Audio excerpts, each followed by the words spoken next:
नमस्कार साथियों, जय श्री कृष्णा। मैं हूं आपका अपना ज्योतिष रत्न भुवनेश और आज एक बार फिर से लेकर आ गया हूं कार्तिक मास की कथा। अगली कथा यानी 28वें अध्याय की कथा। साथियों, अगर आपने मेरी पिछली कथाएं मिस कर दी हैं तो कोई बात नहीं, मैंने डिस्क्रिप्शन में उनके लिंक डाल दिए हैं। आप तुरंत अभी जाकर डायरेक्ट अपनी इच्छुक अध्याय के साथ शुरुआत कर सकते हैं। डिस्क्रिप्शन में सारे लिंक दिए हुए हैं, जरूर सुनिएगा साथियों। अगर आपने चैनल को सब्सक्राइब नहीं किया तो जरूर कर लीजिए, क्योंकि हम लगभग रोज आपके लिए कथाओं के और भारतीय शास्त्रों के हिसाब से व्रत विधि विधान सबकी जानकारी लेकर आते हैं साथियों। बिना देर किए चलिए शुरुआत करते हैं आज के इस वीडियो की और कथा की। साथियों, हमेशा की तरह आज की शुरुआत भी हम एक मंत्र से करते हैं। भगवान श्री कृष्ण के एक बहुत ही सुंदर मंत्र से आज शुरुआत करते हैं। कृष्णाय वासुदेवाय हरिये परमात्मने प्रणत क्लेश नाशाय गोविंदाय नमो नमः। साथियों, यह मंत्र परिवार में सुख और शांति लाने वाला है, ऐसा माना जाता है। अगर घर में क्लेश, टेंशन और असहमति बढ़ रही हो आपस में, तो इस मंत्र का नित्य जाप करना बहुत अच्छा रहेगा। ये न सिर्फ अशांति को दूर करता है, बल्कि घर में प्रेम और प्रसन्नता का माहौल सदा बनाकर रखता है। मंत्र जाप करते समय कुश के आसन पर बैठना शुरू कीजिए। स्नान करने के बाद सुबह या फिर संध्या के समय 108 बार इस मंत्र का जाप जरूर कीजिएगा। आप देखेंगे कि धीरे धीरे घर में हर बात में सहजता आने लग जाएगी और परिवार में सुख शांति बस जाएगी। साथियों, पिछले वीडियोस में मैं आपको कार्तिक के व्रत की विधि और उसमें सुनने योग्य कथाओं के बारे में बता चुका हूं साथियों। जैसे कार्तिक के स्नान की 4 कथाएं, तुलसी की कथा, पटवारी जी की कथा, गणेश जी की 8 कथाएं, पीपल, आंवला, शालिग्राम, सीता जी की कथाएं। इन सब के वीडियो मेरे चैनल पर मौजूद हैं। आप रोज एक एक कथा सुनकर व्रत का आनंद ले सकते हैं साथियों। अब आइए साथियों, सुन लेते हैं कार्तिक मास के 28वें अध्याय की कथा।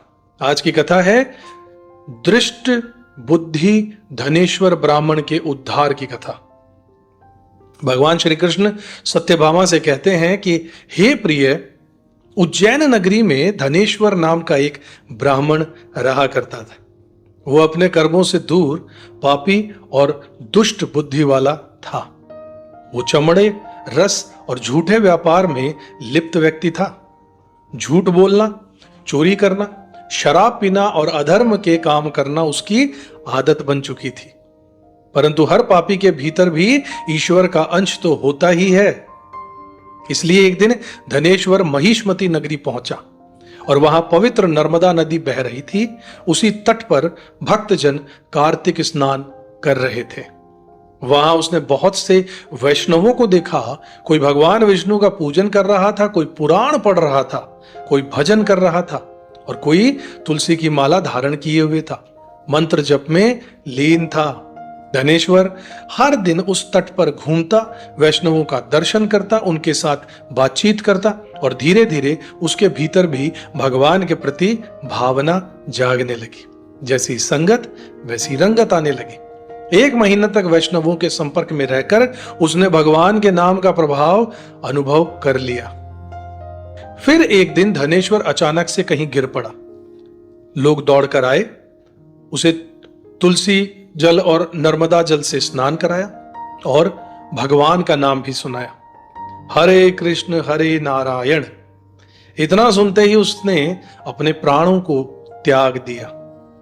जब यमदूत आए, उन्होंने उसे यमराज के सामने ले जाकर कहा कि यह तो बहुत बड़ा पापी था, इसे नरक में डाल देना चाहिए। पर जब उसे नरक के कुंभी पाक में डाला गया तो वहां की अग्नि भी शीतल हो गई, ठीक वैसे ही जैसे प्रहलाद के समय हुई थी। यमराज ये देखकर चकित रह गए।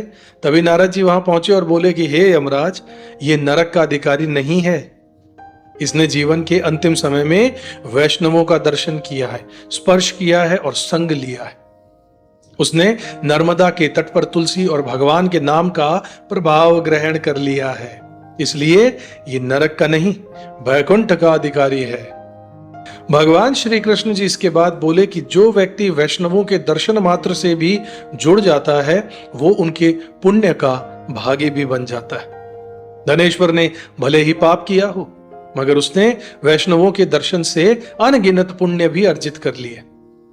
उसके अंत समय में तुलसी और नर्मदा जल के स्पर्श से उसके सारे पाप भस्म हो गए।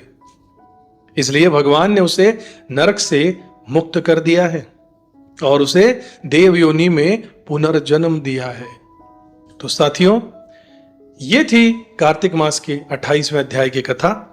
ये कथा हमें यही सिखाती है साथियों कि भगवान के नाम का स्मरण कभी बेकार नहीं जाता।